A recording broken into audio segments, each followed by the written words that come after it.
Well, welcome everyone to SThree's full year update, the results for the year ended 30th November 2019. So I'm Mark Dorman, CEO of SThree, and I'm joined today with Alex Smith, our CFO. And so today we'll go through our results and give you a good update. So I thought I'd start, first of all, with a little reminder about SThree. So who we are, we're all about STEM. So science, technology, engineering, and mathematics, which means for us, it means we're focused on life sciences, technology, energy and engineering, banking and finance. We're 33 years young as an organization, and we're about 3,200 people globally. You can see in our full year 19 results, we've grown to £1.35 billion in revenue. Our net fees are £342 million. And our operating profit is £60 million, with operating cash flow at 91%. And below there you can see our 2013 to 2019 annual growth rate. So impressive consolidated growth over that period. And for full year 19, on the far right there on that slide, you can see that we are a global organization with 86% of our net fees generated outside the UK, and our focus is on flexible working, which we call contract. So all of that adds up to make us unique. We are the only global pure play STEM specialists. So we are unique, and that places us in a really interesting space as we think about our results and our performance moving forward. Our purpose, as you saw in the cover slide, is to bring people together to build a future. And so we sit at the center of two long-term secular trends. One is in STEM recruitment. These roles are critical for the future of the world as we enter into the fourth industrial revolution. And we sit at the center of that. You can see our diversity of the roles that we place along those sectors. And the other secular trend is around flexible working. We happen to call it contract, but that manifests itself in different ways in over 70 jurisdictions in where we place that key STEM talent. And we also have a unique global footprint that allows us to operate in the best STEM markets in the world. All of that combined mean that for 2019, we had strong performance that underpins our record profits for the group. So our all-time record profit for the group of £60 million of adjusted operating profit, up 11% year over year. As I said, 86% of our net fees are generated outside of the UK. Our net cash was ahead of consensus at £11 million. And I'm pleased to say that we're able to increase our dividend to 10.2 pence, which is a result of our strong performance. So without any further ado, we'll get right to the performance, which I'm sure is what you've all been waiting for. So with that, Alex, do you want to walk us through the numbers? Thank you very much, Mark. And good morning, ladies and gentlemen. So we have a strong track record. As Mark said, a record set of results, record in terms of revenue, record in terms of net fees, and record in terms of operating profit. And I know Mark's commented on these numbers, but I want to just dwell on this for a moment. CAGR, 6-year CAGRs 2013 to 2019, net fees up 10% per annum, operating profit, 6-year CAGR 19% growth, and EPS, 6-year CAGR 24%. So a very strong performance. Indeed, a record financial performance in 2019. Now, the percentage movements I'm going to talk to here are on a constant currency basis. So I'll be talking through the right-hand column there in terms of that. So stripping out the impact of FX. So revenue for the year, 1.345 billion, up 6%. Net fees up 5%. And again, with a strong performance in terms of our contract net fees, up 8%, with a slight decline in perm, down 3%, but overall net fees up 5%. And it's pleasing to see operating profit up 9%, to see the operational gearing kicking through. Part of that is driven by the step down in costs that we saw in the first half from the move to Glasgow, and also from growing a scaled, more profitable business overall. So the conversion ratio, the ratio of operating profit to net fees, has increased by 0.6 percentage points to 17.5%. Profit before tax then up 9%. And if we think about our effective tax rate in 2019 increased by 1 percentage point to 27%, reflecting the geographical mix of profits. And we expect the ETR, the effective tax rate, to move up to 28% in 2020, again based upon our anticipated mix of geographical profits. So giving us a profit after tax up 9%.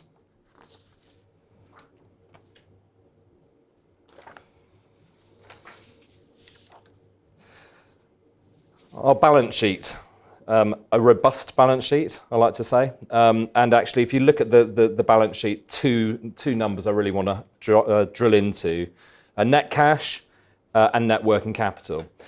So in terms of net cash, I'm very pleased to say that we delivered a net cash number ahead of consensus and up £14 million or so year on year. We also have committed revolving credit facilities with HSBC and Citi, committed through to May 2023. We have uncommitted accordion facility of 20 million, again with HSBC and Citi, and a 5 million uncommitted overdraft facility with HSBC. And at the year end, we weren't drawing down on any of those facilities. On this balance sheet, I've broken out the net working capital rather like we did at the Capital Markets Day. And what you can see is that the bulk of the net working capital relates to our contract business. And if you think about it, in terms of the life cycle of a contractor, we have situations where we've paid the contractor, where we've just taken somebody on, they've worked their first period, we've paid them, we've invoiced the client, but we've not yet received the money, all the way through to the other end, where we've paid the contractor the final payment, and we're still awaiting the money from the client. So that contract net working capital reflects all the kind of life cycle of our contract business. Think of it as deferred cash in another way. So moving on to cash, we had an improved free cash flow conversion in 2019. Operating profit of £60 million, adding back non-cash items like depreciation, some LTIP charges, allowing for the working capital outflow supporting the growing business, we get to an operating cash flow of 54.8 million, or an operating cash flow conversion ratio of 91%. And that's up 16 percentage points year on year. We've also started talking more about working capital as a percentage of revenue. And our working capital as a percentage of revenue held, rounded level at 7%. Actually, it was down from 7.3 to 7.2%. But we've held that working capital as a percentage of revenue and yet driven the business forwards. Moving on from operating cash, taking off the taxes that we paid in the year and our financing costs, we drive a free cash flow of £41 million. And the free cash flow conversion ratio has increased by 20 percentage points year on year. And we've used that free cash, of course, to fund the operations of the business. So CapEx of the business, the final knockings of the restructuring, principally relating to the CEO changes and the last payments in respect to the move to Glasgow. The purchase of shares to fund LTIPs and tracker share schemes, and of course dividends of £19 million, as well, of course, as increasing our cash reserves. So pleased to report a strong EPS growth. This slide, a little bit busy in nature, but just talking through, we present adjusted and reported numbers here. So adjusted profit after tax, i.e. before the exceptional items that I've just talked about, up 8%.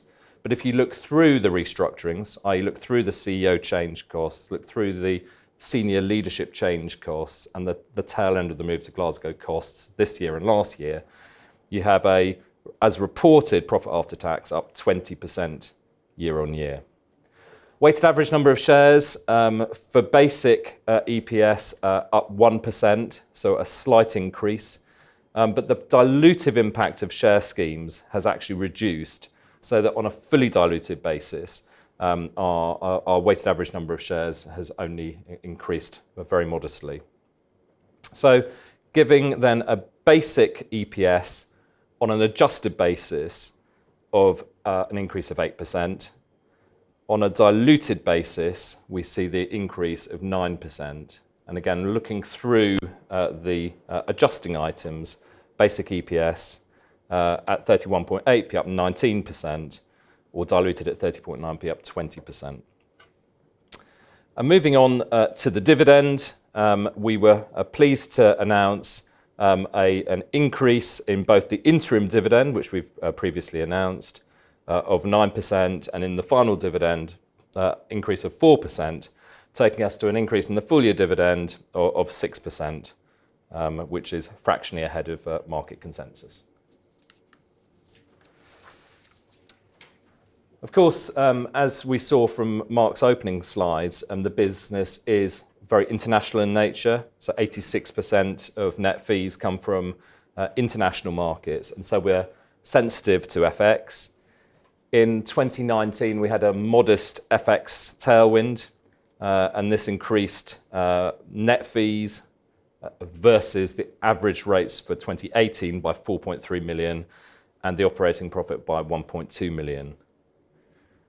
This slide shows the sensitivity of a 1% change in the euro and the dollar in terms of both net fees and operating profit, and you can see there that we're particularly sensitive to the euro. So 1% change in the euro is roughly £2 million impact on net fees, 600,000 on operating profit, and the dollar more like £750,000 for a 1% move in terms of net fees, and £250,000 in terms of operating profit.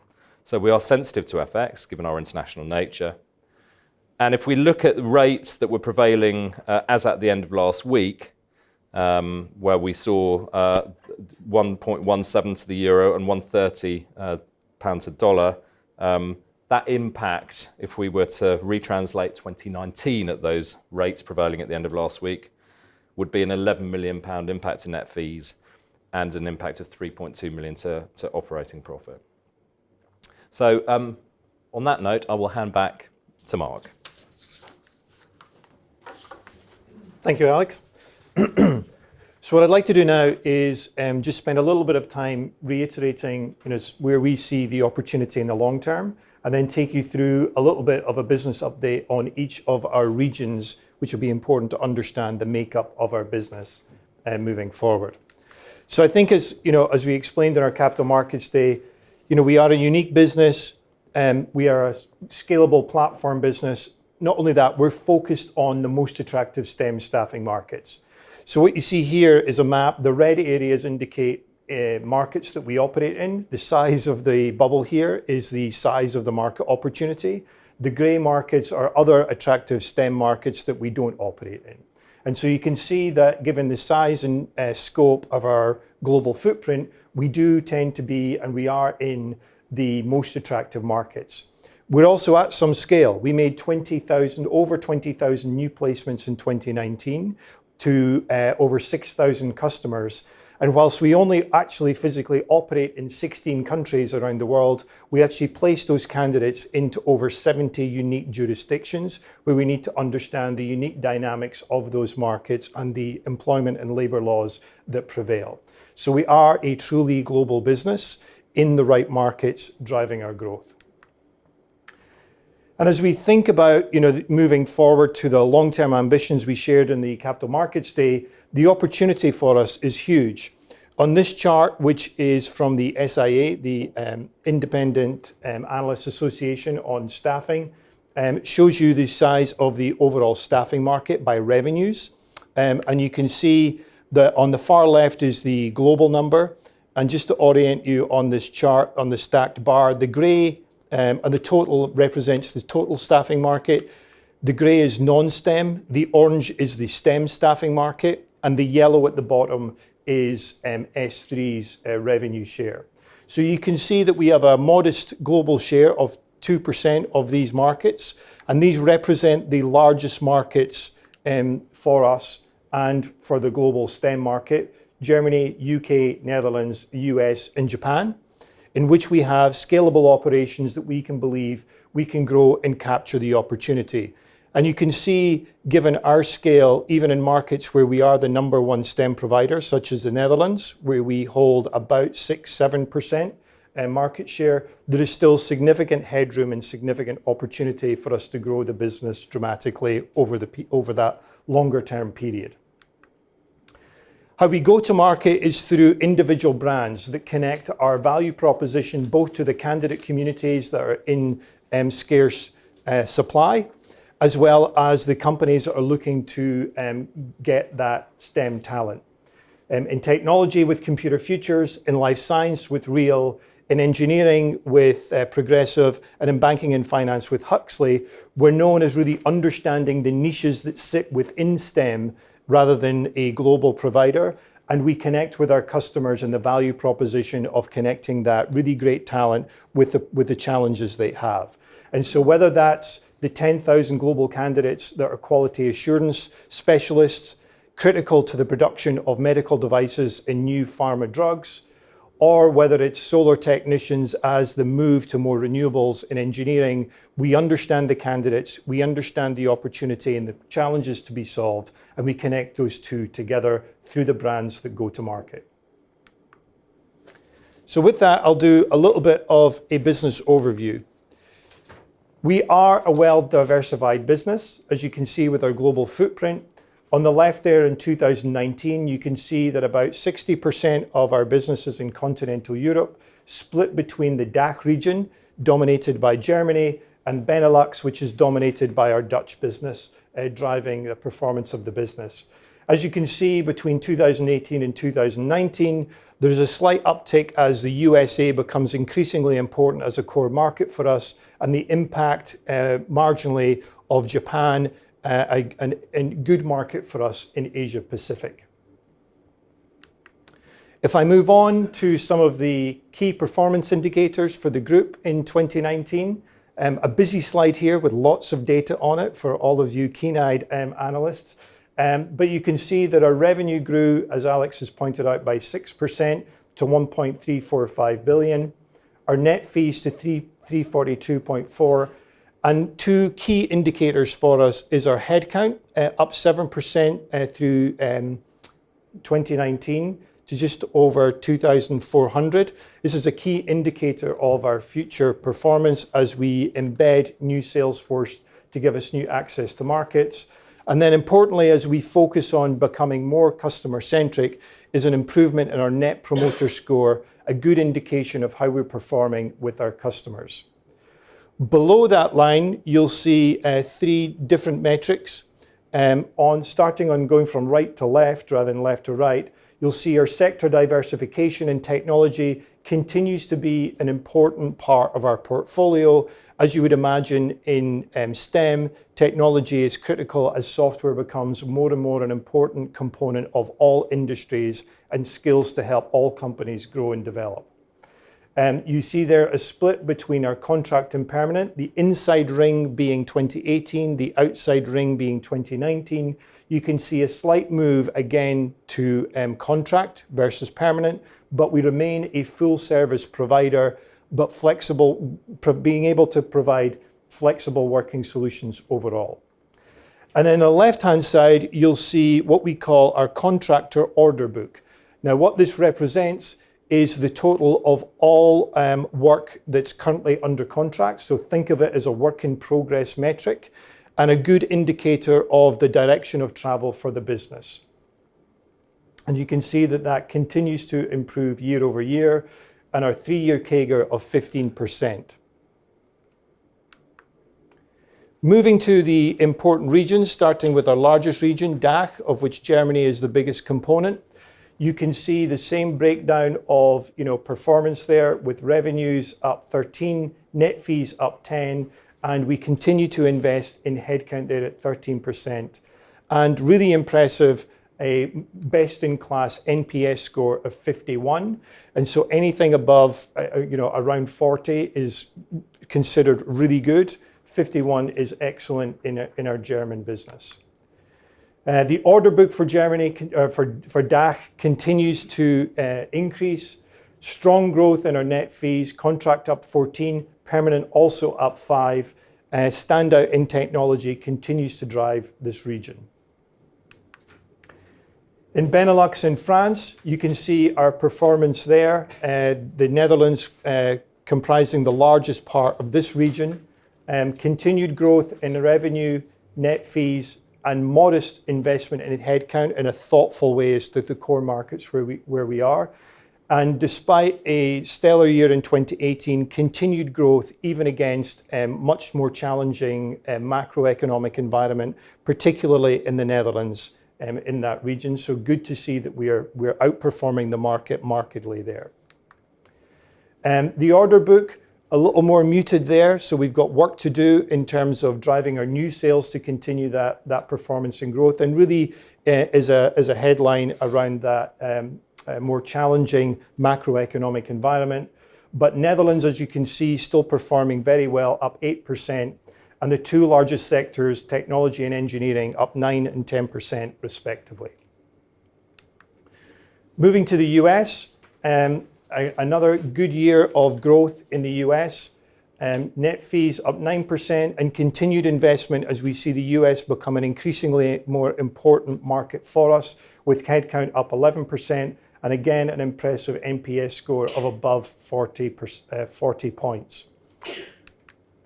Our order book in the US continues to grow, and double-digit growth in our two largest sectors, life sciences and energy and engineering, continues to drive our performance in the USA. UK and Ireland, a more challenging market for us. You can see we decline in net fees, and so muted investment in our headcount, focus much more on driving productivity and improvement in our key sectors. But you can see there that we still have a good net promoter score, meaning that where we do add value and we do see opportunity, we are delivering in the UK. As a result of performance in 19, we made a management change in Q4 to refocus the strategy to get us back to growth in the UK, and certainly moving us to flat moving forward. Our net fees declined over the year, but we did have robust growth in the life sciences sector with net fees over 4%, up 4%. And so the focus for the management team there is to take the success that we've had in those key sectors and begin to translate that into the other sectors we operate in. Our smallest region, but still important, is Asia Pacific and the Middle East. Continue to grow there in some of those more emerging markets. The Middle East in our office in Dubai, and Japan is key for us in terms of growth. So we have a small but growing order book there, really driven by Japan, our largest country in the region. So our net fee growth of 43% and good contract growth in Dubai, up 19%. And so those are our regions, with some of the key facts and figures. And you can see that in most of our regions, we're growing well. We still have work to do in the UK and Ireland, but long term, we believe our strategy is right. So as we think about our strategy, 2019 was a bit of a milestone year with a new CEO coming in. And so what did we do in the year? Well, first of all, as you'll have seen throughout the presentation today, it was about embedding our purpose. Bringing skilled people together to build the future is core to how we operate at SThree in everything we do.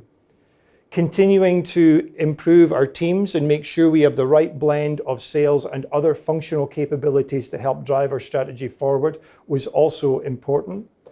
And development of our strategic process and our new strategic pillars to help guide the business along our journey towards our long-term ambitions.